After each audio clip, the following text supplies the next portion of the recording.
9 कैसे? 8 केस आएंगे 2 की पावर 3। एक बार फेंका तो 2 केस, 2 बार फेंका तो 2 इंटू 2, 3 बार फेंका तो 2 इंटू 2 इंटू 2, 3 बार, 4 बार फेंकेंगे तो 2 की पावर 4। तो सिंपल सी बात है, आपको जब सैंपल स्पेस, क्योंकि भाई आगे जब आप करेंगे तो हमें सैंपल स्पेस लिखने की जरूरत नहीं है। सैंपल स्पेस तो हमें इसलिए लिखना होता है भाई टोटल नंबर ऑफ केसेस आपको पता लग जाए, ठीक है। लेकिन आपको ऐसा नहीं है कि पूरा लिखना पड़ेगा। तो आपको तो ये समझिए कि एक बार फेंकने पे कितने केस आ रहे हैं? 2। अब 2 की पावर उतना जाएगा जितनी बार आप फेंकोगे। जैसे मैंने 5 बार फेंका तो total number of possible cases क्या हो जाएंगे? 2 की पावर 5, 32 केस हो जाएंगे। इसी तरह मैं डाइस की बात करता हूँ। डाइस को एक बार थ्रो करने पर 6 केस, 2 बार फेंकेंगे तो 6 की पावर 2, 36, 3 बार फेंकेंगे तो 6 की पावर 3, 216। इस तरह से केस बनेंगे, ठीक है। तो ये कहलाता है आपका सैंपल स्पेस। इसके बाद आइए आपका mutually exclusive event. Mutually exclusive event,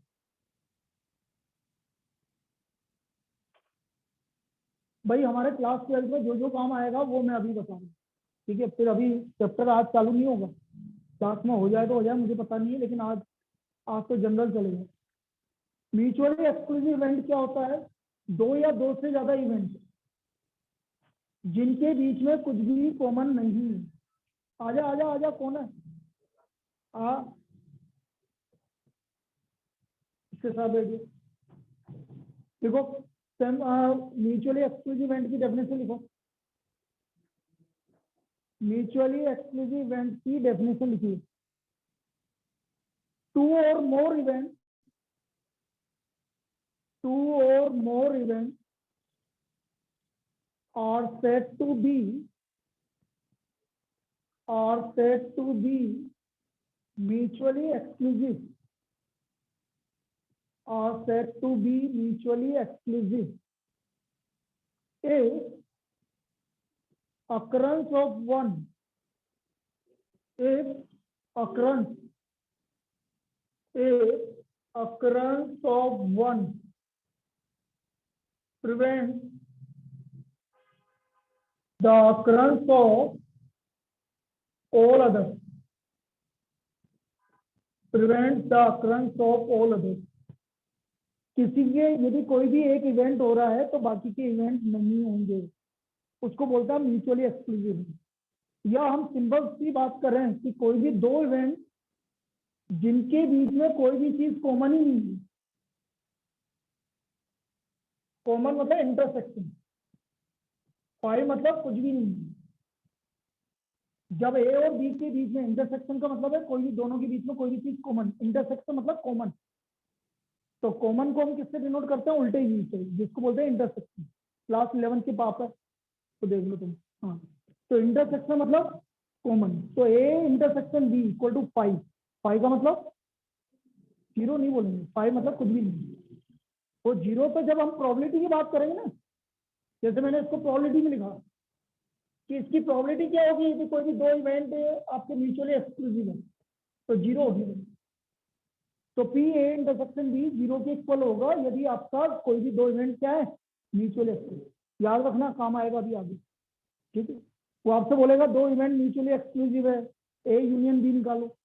तो यूनियन मतलब दोनों को मिला के जो भी निकल रहा है, तो वो ए इंटरसेक्शन बी 0 हो जाएगा उसके। तो P A intersection B equal to 0। Example देके समझाता हूँ। जैसे मैं इसी की बात कर रहा हूँ, if 2 coins are tossed, in tossing example, in tossing 2 coins, event A equal to getting 2 heads, event B equal to getting 1 head। ये हमारे पास 2 इवेंट है। एलिमेंट्री इवेंट बोलते हैं। एलिमेंट्री इवेंट क्या होता है? जो आपके सैंपल स्पेस है उसमें से जो टुकड़े करके इवेंट बनते हैं उसको एलिमेंट्री इवेंट बोलते हैं। तो यहाँ पर आपके 2 इवेंट बन गए। एक तो हो गया गेटिंग 2 हेड। तो 2 हेड में क्या क्या आएगा भाई? एच एच आएगा। और इसमें क्या आएगा? ये आपके दो इवेंट हो गए। क्या बेटा ए और बी में कोई चीज कॉमन आ रही है? तो यहाँ पर ए इंटरसेक्शन बी किसके इक्वल है? 5। इसका मतलब ये कौन सा इवेंट है? Mutually exclusive. These two events are called, यदि दो हेड आएंगे तो एक हेड नहीं आएगा, और यदि एक हेड आ रहा है तो दो हेड नहीं आएंगे। ठीक है, तो A and B are mutually exclusive. A and B are mutually exclusive event. This is mutually exclusive event की ये डेफिनेशन होगी।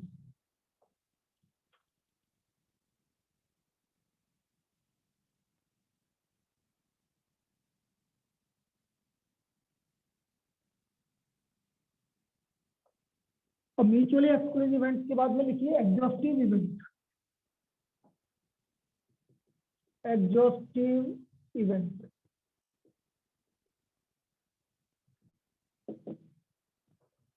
एग्जॉस्टिव इवेंट, इसमें लिखिए टू और मोर इवेंट, टू और मोर event are said to be, two or more events are said to be exhaustive. Exhaustive if their union is a sample space. If their union is a sample space.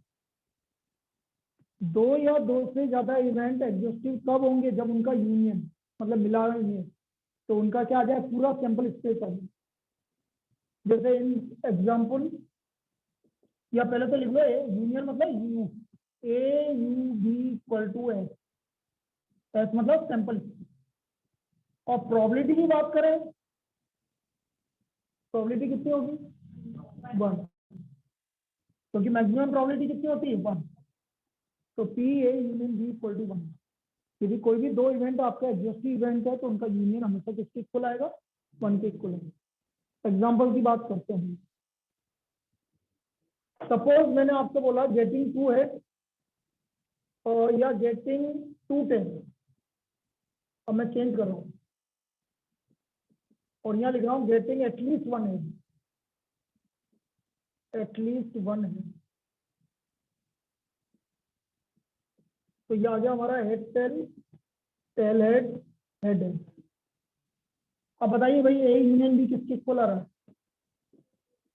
सारा sample space आ रहा है नहीं आ रहा दोनों को मिला के? तो इसका मतलब A and B are exhaustive. A और बी आपके एग्जॉस्टिव हैं। A and B are exhaustive event. तो ये दो कंसेप्ट क्लियर है सभी को? एग्जॉस्टिव क्या होता है और म्यूचुअली एक्सक्लूसिव क्या होता है? क्लियर है? क्लियर?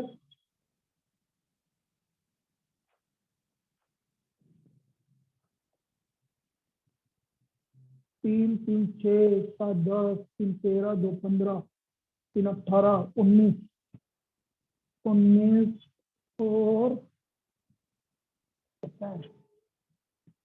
19 और 19 और 14 कितना हो गया? चलो ये को 33।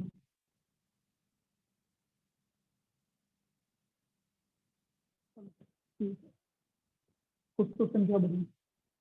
और एक दो जो गायब है वो तो पता है मुझे कौन कौन गायब है। इतना गायब है तो पार्टी वार्टी मना रही है। इससे खुशी गायब है आज पक्का? ऑनलाइन में है खुशी? है क्या बेटा? नहीं है ना? कनिष्का, चिन्मय और ये तो गायब हो गए, इनको तो हटा ही दो। इसको तो हटाओ, लेकिन हाँ ठीक है। चलिए नेक्स्ट, अभी देख लेंगे कौन सा है।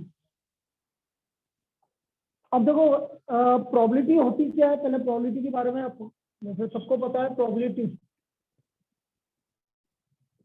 टोटल नंबर ऑफ, बातें नहीं, favourable outcome upon total number of possible outcome, ये आपकी किसी इवेंट की प्रोबेबिलिटी है। मैं इसको पीए के मान लेता हूँ, कोई भी इवेंट ए है उसकी प्रोबेबिलिटी है। Total number of favourable outcome upon total number of possible outcome.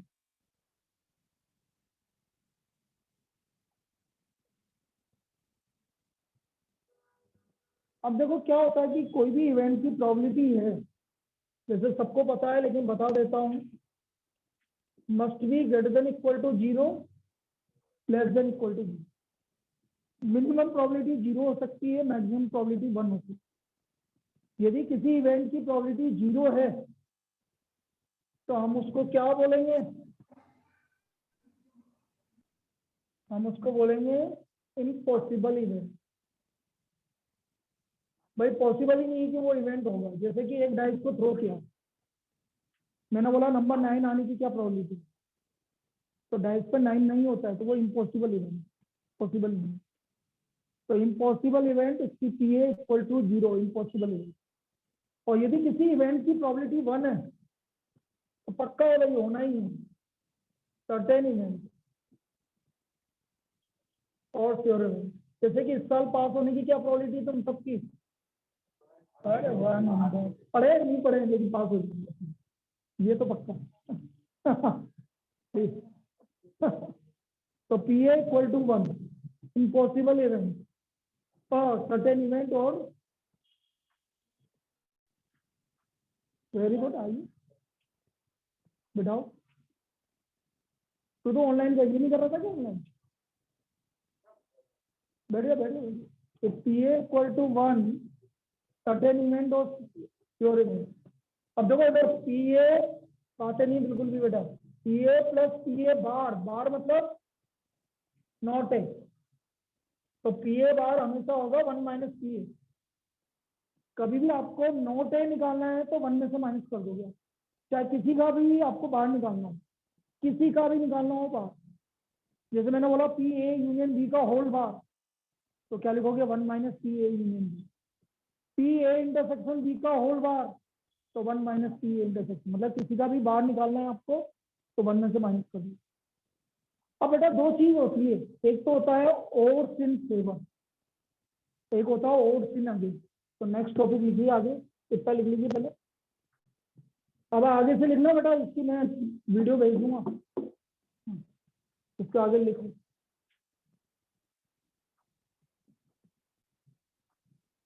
Odds in favour of event A,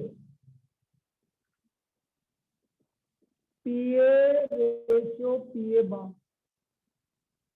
odds in favour of event A, PA ratio PA bar. भाई ये फेवर का मतलब वैसे सोच लो ना, आप क्या बोलता है फेवर का मतलब आपके कितने पक्ष में है, कितने आपके। जैसे मैं आपसे बोल रहा हूँ 10 जने, 10 जने तुम्हारे साइड है 7, तो 7 जने तुम्हारी साइड में है, तो कितने जने तुम्हारे अगेंस्ट में, 3। तो ये और 3 फेवर हो गया आपका 7-3। और आपके प्रोबेबिलिटी क्या हो गई आपके फेवर की 7/10, 7/10। लेकिन आपका और 3 फेवर कितना हो गया 7/3, ये कहलाता फेवर। अब मैं आपसे पूछूं और 3 अगेंस्ट कितना है, तो आप बोलोगे 3:7। प्रोबेबिलिटी आपकी फेवर की निकलती है हमेशा, प्रोबेबिलिटी और किसी में। तो एग्जांपल मैंने आपसे बोला यदि मुझे प्रोबेबिलिटी गिवन है स्पेशली,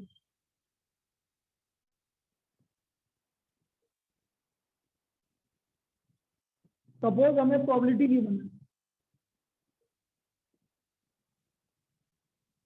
पीए गिवन है आपको 7/12, मेरे को निकालना और 3 फेवर। तो बेटा मैं बोलूंगा 7 जने फेवर में है और 5 जने अगेंस्ट में, तो इसका फेवर कितना होगा और 3 फेवर 7/5। और यदि हम यहाँ और 3 अगेंस्ट की बात करेंगे तो 5:7। अब कभी कभी क्या होता है, ये नहीं बोलता वो डायरेक्ट, ये पूछेगा तो बड़ी इजी चीज है, वो ऐसे पूछता है 4 3 against of event A is equal to 3:5 find P A probability of A. ऐसे बता दो भाई प्रोबेबिलिटी ऑफ ए क्या होगा। Yes very good 5/8। अगेंस्ट ये 3 जने अगेंस्ट में 5 जने फेवर में, प्रोबेबिलिटी हमेशा फेवर की निकलती है। तो 5 और टोटल कितने जने 8, तो और 3 और आपका प्रोबेबिलिटी कितनी हो गई 5/8। क्या ये समझ में आया सभी को? Yes sir. Online yes sir. भाई आपको हाँ, और 3 अगेंस्ट गिवन है 3:5, तो हमारी प्रोबेबिलिटी हो गई 5:8 5/8। 5 फेवर में और टोटल जने 8। तो इस तरह से हम और 3 अगेंस्ट और 3 फेवर निकालेंगे। तो ये और 3 फेवर और 3 अगेंस्ट निकालने का तरीका, ये काम आएगा आगे। अब मैं एक टेबल बना रहा हूँ, तुम्हें पता है हर बार बनवाई अपने पिछली बार में। वो टेबल क्या है? पूरी प्रोबेबिलिटी है, पूरी प्रोबेबिलिटी है। वो टेबल आपको आती है तो आपको प्रोबेबिलिटी आ जाएगी, अभी बनवाएंगे।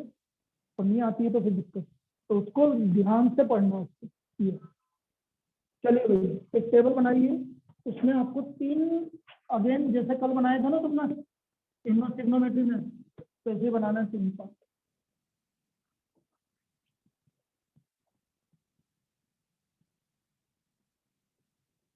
यहाँ पर लिखोगे वर्बल नोटेशन,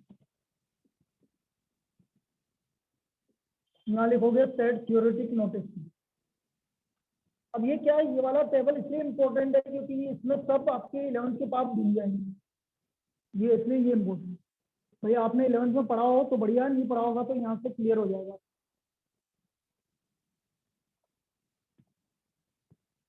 और यहाँ पर लिखूंगा मैं फॉर्मूला, यदि कोई फॉर्मूला बन रहा है तो मैं यहाँ लिखूंगा प्रोबेबिलिटी का formula, verbal notation, set theoretic notation और formula.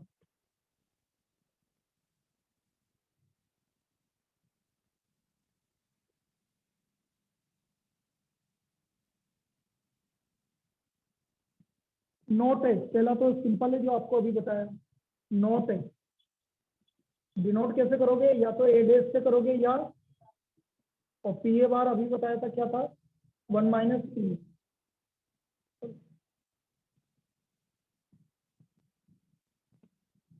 A and B denote किससे करोगे, पता है आपको एंड का मतलब क्या होता है, इंटरसेक्शन।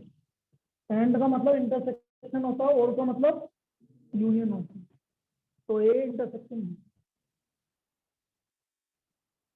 भाई अभी तो कुछ है नहीं क्योंकि अभी आएगा आप 12th में ए इंटरसेक्शन बी का फॉर्मूला, लेकिन बस पी वो तो यूनियन को, हाँ वैसे वो तो फिर यूनियन से भी निकला हुआ है, उसको छोड़। इतना जरूर है अभी मैंने जो बताया वो लिख सकते हो। पी इंटरसेक्शन बी 0 कब होता है, जब ए और बी कौन से इवेंट होते हैं, म्यूचुअली एक्सक्लूसिव। ये लिख सकते हो यहाँ पर P A intersection B equal to 0। लेकिन अभी बहुत सारी चीजें प्रोबेबिलिटी की आपकी 12th में ही आएगी। A and B are mutually exclusive, A and B are mutually exclusive.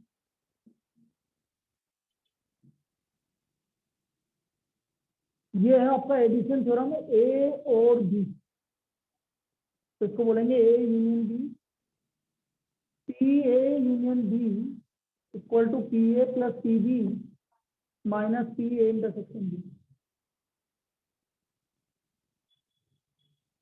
P A plus P B minus P A intersection.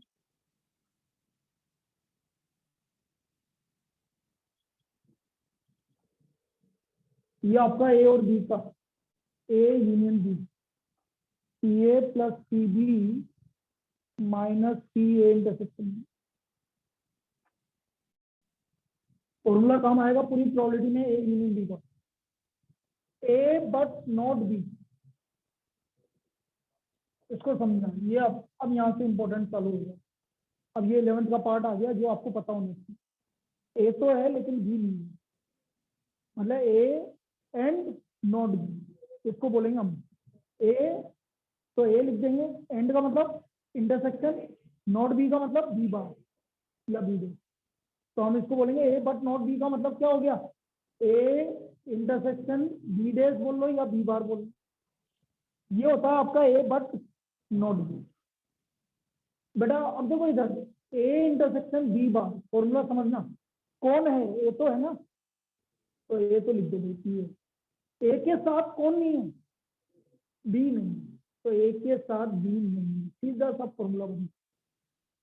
A intersection B बार का मतलब है ए तो है तो पी है, और ए के साथ कौन नहीं है, बी नहीं है, तो ए और बी का कॉमन हटा दो। और यदि आपको ये समझ में नहीं आ रहा कि ये फॉर्मूला कैसे बना है, तो मैं एक और तरीका बता सकता हूँ, वेन डायग्राम से बता। ये है, ये बी है, मुझे ये निकालना है, ये कहलाता है ए बट नॉट बी, जिसको हम बोलते हैं ए माइनस बी भी बोलते हैं। इसको क्या बोलते हैं, ए माइनस बी। ए तो है लेकिन बी, तो ए में से क्या हटा रहा हूं मैं, दोनों का कॉमन, ये क्या है दोनों का कॉमन, तो ए में से मैंने क्या हटा दिया, ए और बी दोनों का कॉमन, तो आपका ए माइनस बी आ गया, या ए इंटरसेक्शन बी। सबको क्लियर है, ए बट नॉट बी, उल्टा भी लिख लो, बी बट नॉट है, बी बट नॉट है,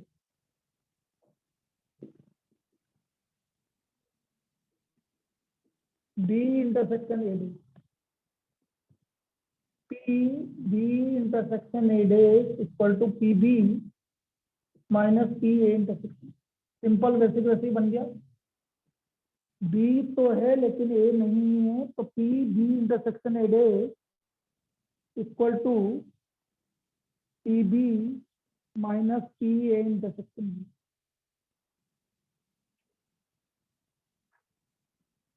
neither A nor B, neither A nor B, इसका मतलब ना तो है ए भी नहीं है एंड बी भी नहीं है, दोनों नहीं। नाइदर ए नोर बी का मतलब है ए भी नहीं है एंड बी भी नहीं है, नाइदर ए नोर बी, दोनों में से कोई भी नहीं है। अब यहाँ पर एक लास्ट ईयर आपने पढ़ा हो डी मॉर्गन्स लॉ, पढ़ा है,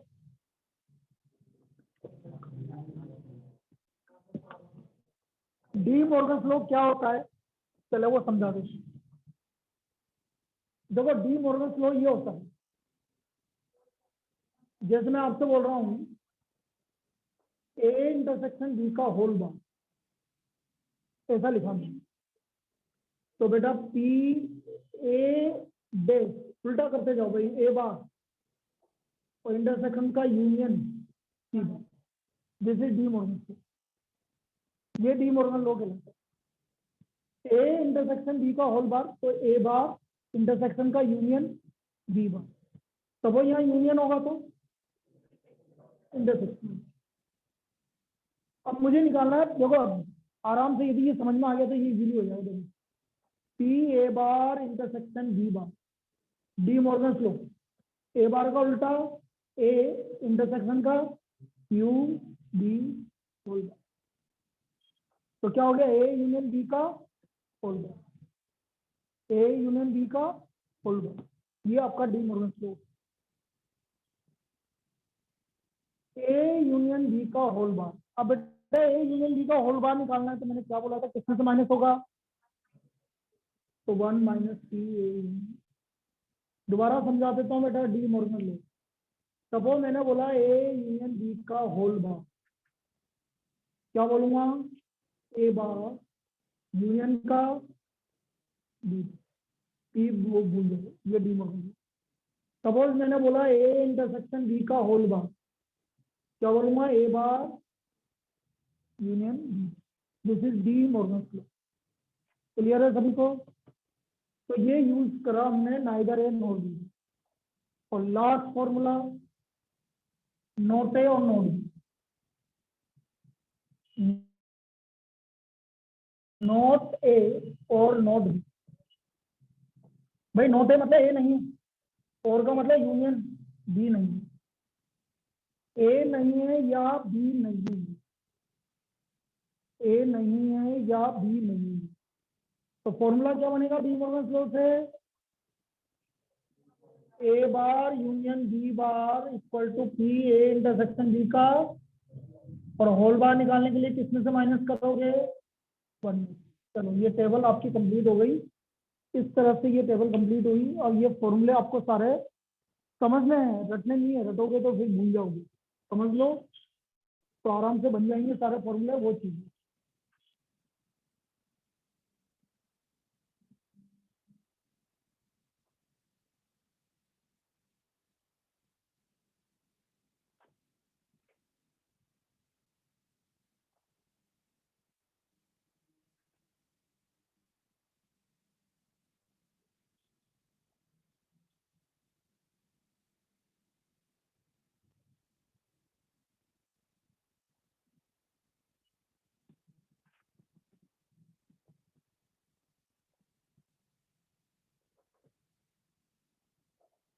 मतलब हम 12th स्टार्ट कर देते हैं।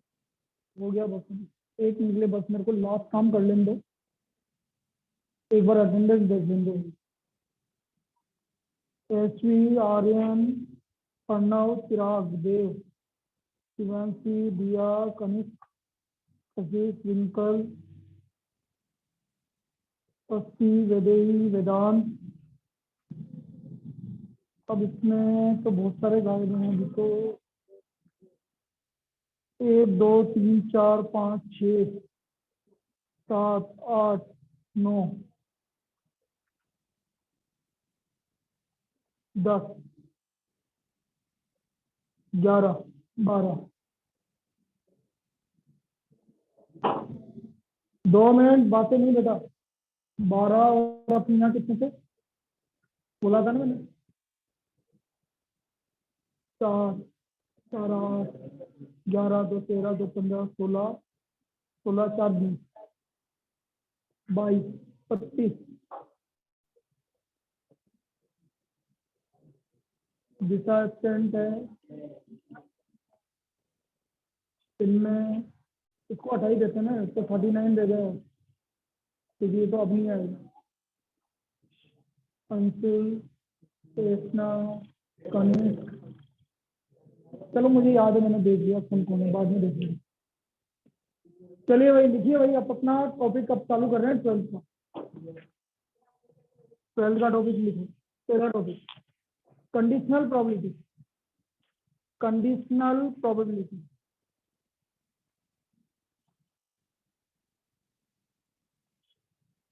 Conditional probability.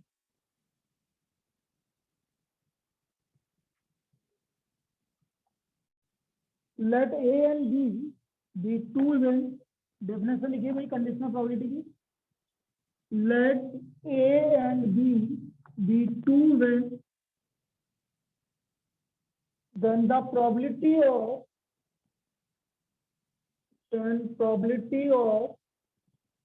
occurrence of event A under the condition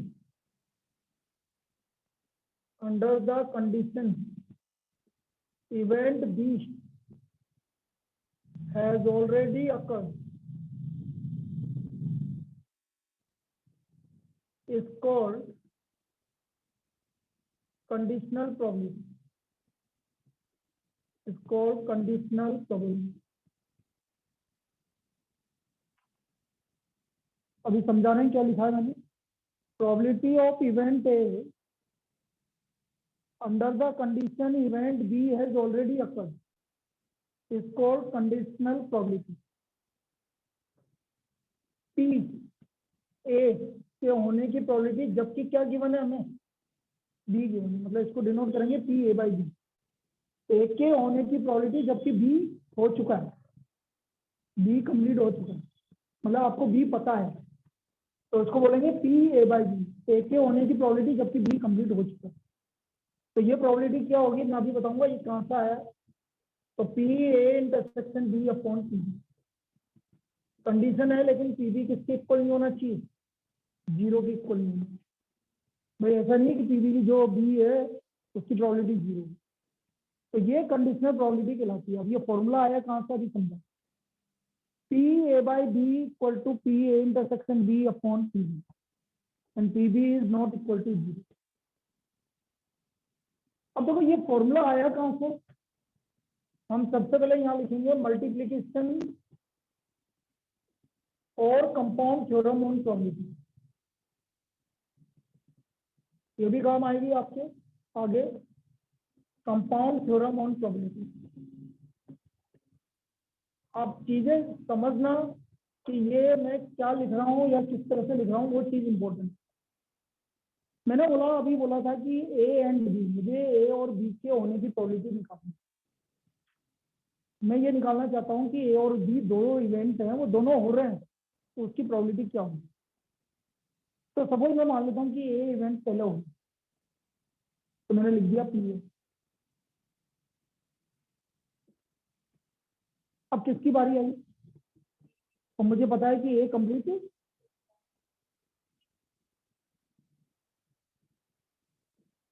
होगा कि नहीं होगा। इसको ऐसे लिखो।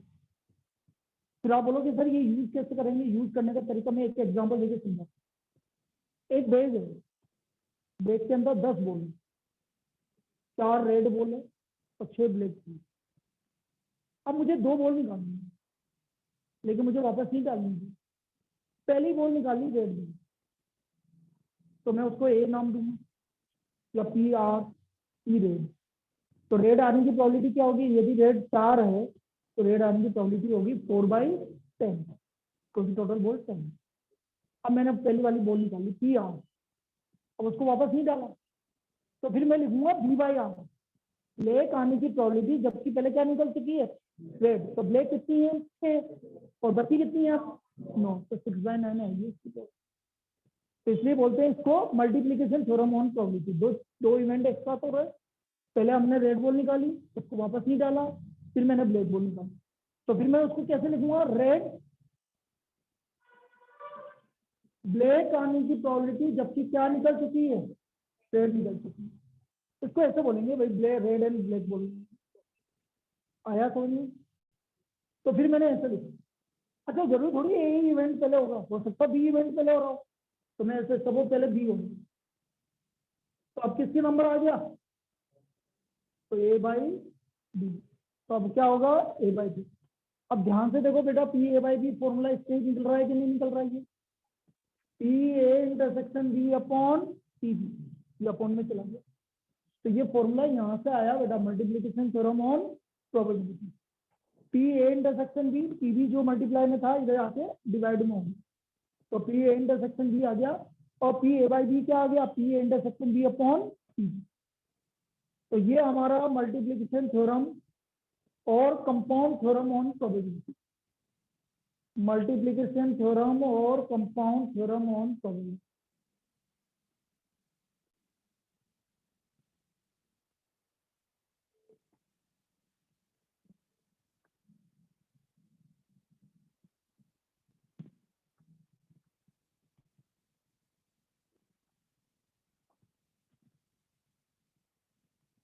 अब देखो इसको प्रॉब्लम सीधे सीधी प्रॉब्लम बनती है। देखो पहले तो या तो 1 मार्क्स में प्रॉब्लम आपकी डायरेक्ट आपको वैल्यू रखना है और काम करना है, इस तरह की प्रॉब्लम आ सकती है, जैसे मैं बोल रहा हूँ कैसे लिखिए।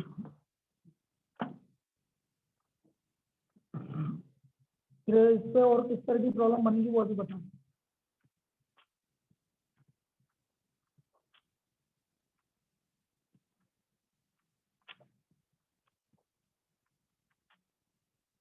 If A and B are two events, if A and B are two events such that PA equal to 0.5, PB equal to 0.6, and PA union B equal to 0.8, find PB/A। अब ये तो बिल्कुल सिंपल प्रॉब्लम है, direct तो क्या आ जाएगा, पहले ए intersection B तो निकालना ही पड़ेगा, फिर ये B/A निकालना है। तो PA यूनियन B का फॉर्मूला होता है हमारा PA plus PB A intersection B। ये है हमारे पास 0.8, 0.5, 0.6, इसकी वैल्यू निकालनी है मुझे। तो PA इंटरसेक्शन B आ गया 0.5 और 0.6, 1.1 माइनस 0.8, तो ये आ गया A इंटरसेक्शन B किसके इक्वल आ गया, 0.3 के इक्वल आ गया। अब मुझे निकालना है PB/A। बाई ए, तो फॉर्मूला क्या बनेगा, ए इंटरसेक्शन बी अपॉन, भाई जो अपॉन में आ रहा है वो आता है, तो P B by A, P A intersection B upon P A intersection B की वैल्यू 0.3 और पी ए की वैल्यू, तो what is the probability of P B by A, P by, तो पी बी बाई ए की value आ गई आपकी 3/5, ये हमारा पी बी बाई ए आ गया।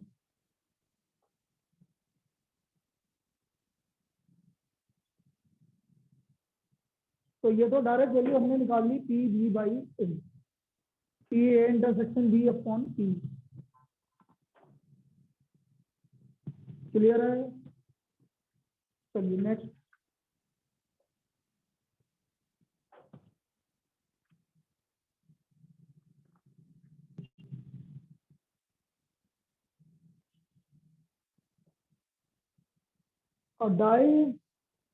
a die is rolled twice।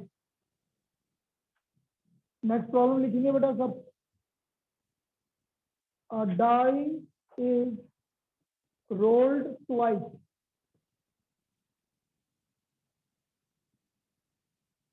and the sum of the numbers appearing on them and the sum of the numbers appearing on them is observed to be 8 and the sum of the numbers appearing on them is observed to be 8. What is the probability that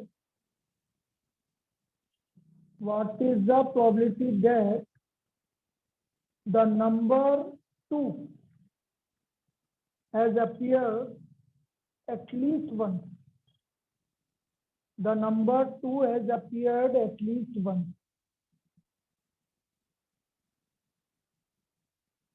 अब बोल रहा है number 2 कम से कम एक बार आना चाहिए। तो देखो मैं यहाँ पर आपको क्या बोल रहा हूँ, वैसे तो आपकी इच्छा है जिसको मानो ए और बी, लेकिन मैं ये बोलता हूँ जिसकी प्रोबेबिलिटी निकालनी है उसको ए मानो और जो आपको गिवन है उसको बी मानो, ताकि हमेशा आपको ए बाई बी निकालना। ठीक है, जैसे आप बोलो सर मैं तो बी मानूंगा, तो मान लो, उसको कोई फर्क नहीं पड़ता। मैं एक सीधा कंसेप्ट बता रहा हूँ कि आप हमेशा यही मानिए।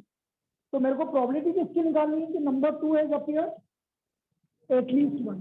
तो बेटा ये मैंने लिख दिया, let A number 2 has appeared at least one, at least one.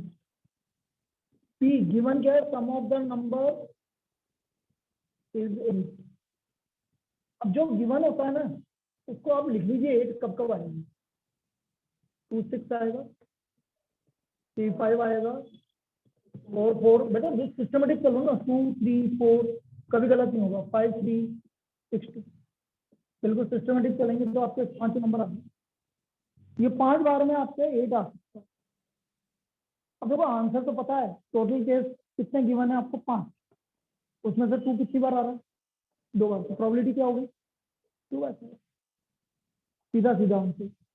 5 case आपको गिवन है, उसमें से 2 की प्रोबेबिलिटी निकालनी है, तो 2/5 आंसर होगा। लिखेंगे कैसे, P A by B, P A by B निकालना है मुझे, P A intersection B upon P B. P B 5 आ रहा है वैल्यू, 2 डाइस को थ्रो किया था टोटल केस 30, तो पी बी की प्रोबेबिलिटी होगी 5/36। इसमें कोई डाउट? पक्का भाई, 2 डाइस थ्रो कर रहे हो तो टोटल केस कितने आएंगे 36। P A intersection B, intersection का मतलब समझते हैं, नंबर 2 भी आना चाहिए, सम 8 भी आना चाहिए।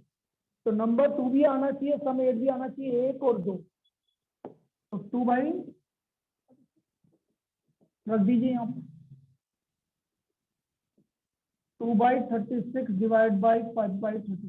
तो व्हाट इज द प्रोबेबिलिटी 2/, तो हमारी इसकी प्रोबेबिलिटी कितनी आ गई 2/5।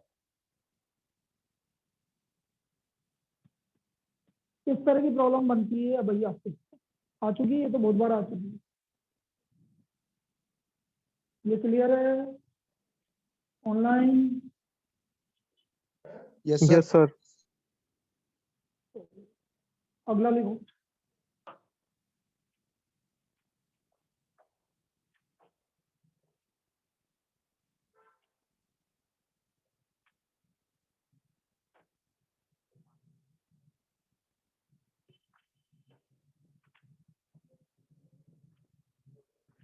Ten card number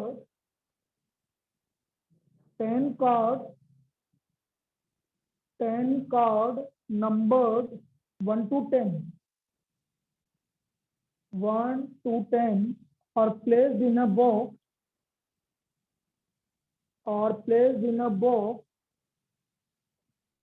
mixed up thoroughly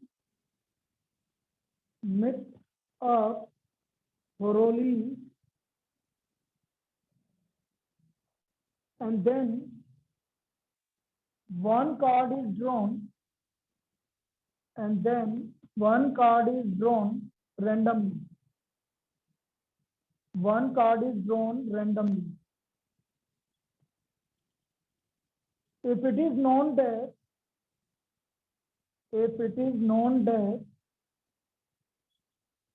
the number on the drawn card, if it is known that the number on the drawn card is more than 3, the number on the drawn card is more than 3, then find the probability that it is an even number. Find the probability that it is an even number. पहले अपन answer की बात कर लेते हैं। Number किससे ज्यादा है? तो 3 से ज्यादा कितने नंबर बचे? 7 नंबर बचे। अब उन 7 नंबर में इवन कितने? एक तो है 4, 6, 8, 10। तो प्रोबेबिलिटी क्या आएगी? 4/6। क्लियर है? पक्का? तो लिखो अब प्रोबेबिलिटी। अब इसको लिखने का तरीका क्या है? ए, इसकी प्रोबेबिलिटी निकालनी है। Number is number is even बेटा। प्रोबेबिलिटी जिसकी निकालनी इवन नंबर मोर देन 3 आपके कितने नंबर है? 7। PA/B निकालना है। PA/B अपॉन PB आ गया आपका 7/10। A/B आ गया आपका 4/10। ये पता लग गया भाई 4/10 कैसे आया? 4 नंबर है आपके जो कि इवन है और नंबर ग्रेटर देन 3। तो देयरफॉर PA/B 4/10 डिवाइड बाय 7/10, 4/7। ये इसकी प्रोबेबिलिटी होगी।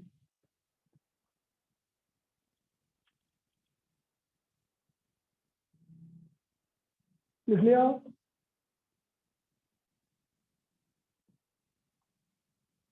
घड़ी में देखना, वो 10 मिनट आ गए।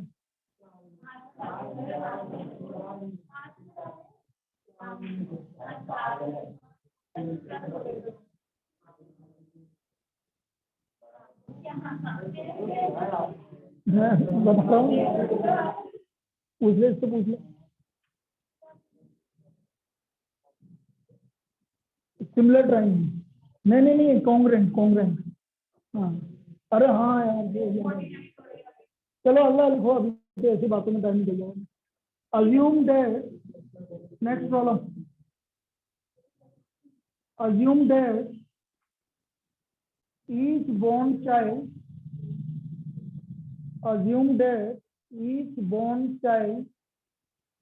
is equally likely to be a boy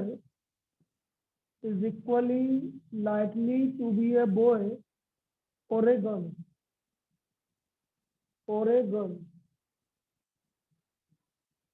If a family has 2 children,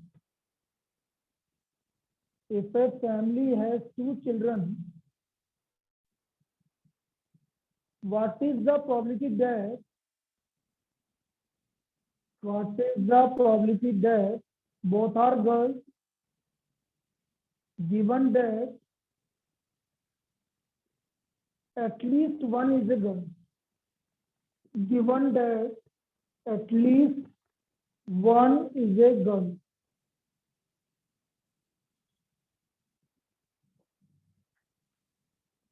अब देखना बेटा इसको, पहले हम सैंपल स्पेस की बात कर लेते हैं। भाई दो चाइल्ड है तो केस बनेगी इसका, हो सकता है बड़ा लड़का हो छोटा भी लड़का हो, तो मैं कैपिटल और स्मॉल से डिनोट कर रहा हूँ। Capital B G, capital G T, capital G G, capital G elder child, small G younger child. Event है both are girls. B at least one is a girl. तो कम से कम कितनी girl है? अरे कम से कम कितनी गर्ल है? तो डरे कहोगे कम से कम कितनी केस है गर्ल के? 3 केस है ना बेटा, तो कहाँ दिख रहे हैं? 1 2 3, कम से कम एक गर्ल के कितने केस हैं? 3 केस। तो P A/B निकालना है मुझे, तो P A intersection B upon PB, कम से कम कितनी गर्ल है? 3 टोटल केस, और P A इंटरसेक्शन B 1/4, दोनों गर्ल एक ही केस। तो इसका आंसर आ गया P A/B is equal to 1/4 divide by 3/4, 1/3। इसका प्रोबेबिलिटी 1/3 आ गया। आया क्या समझ में? किसी को डाउट है?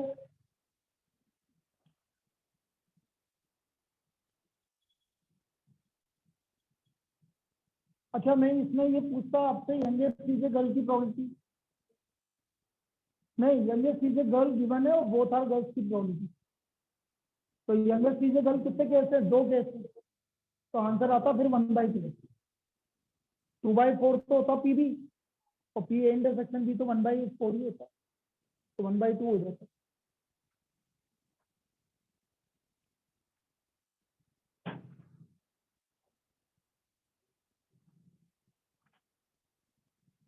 नेक्स्ट देखो, छोटा सा क्वेश्चन है। In a school there are 1000 students.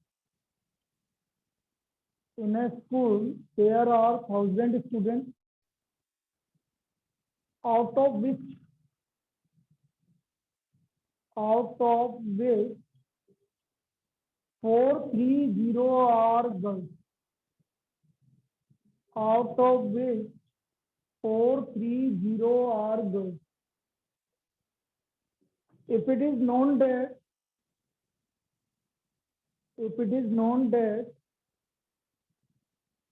out of 430, if it is known that out of 430, 10% of the girls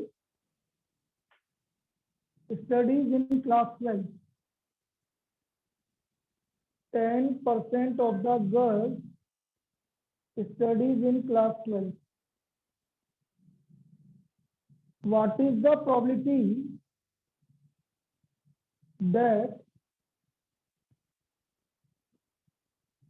a student chosen randomly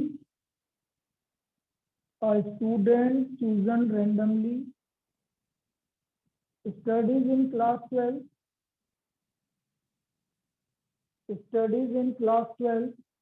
given that chosen student is a girl, given that chosen student is a girl.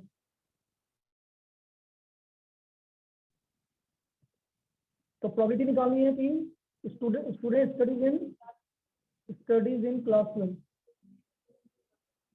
अब देखना भाई, इसको समझना, student is a girl, मुझे निकालना P A/B, P A intersection B upon PB। PB कितने student girl है? अब A इंटरसेक्शन B ध्यान से समझना, स्टूडेंट गर्ल भी होनी चाहिए और 12th में भी होनी चाहिए। तो ऐसी कितनी स्टूडेंट है जो क्लास 12th में है गर्ल? और 30 का 10%, 40%। So therefore P A by B 43 by 1000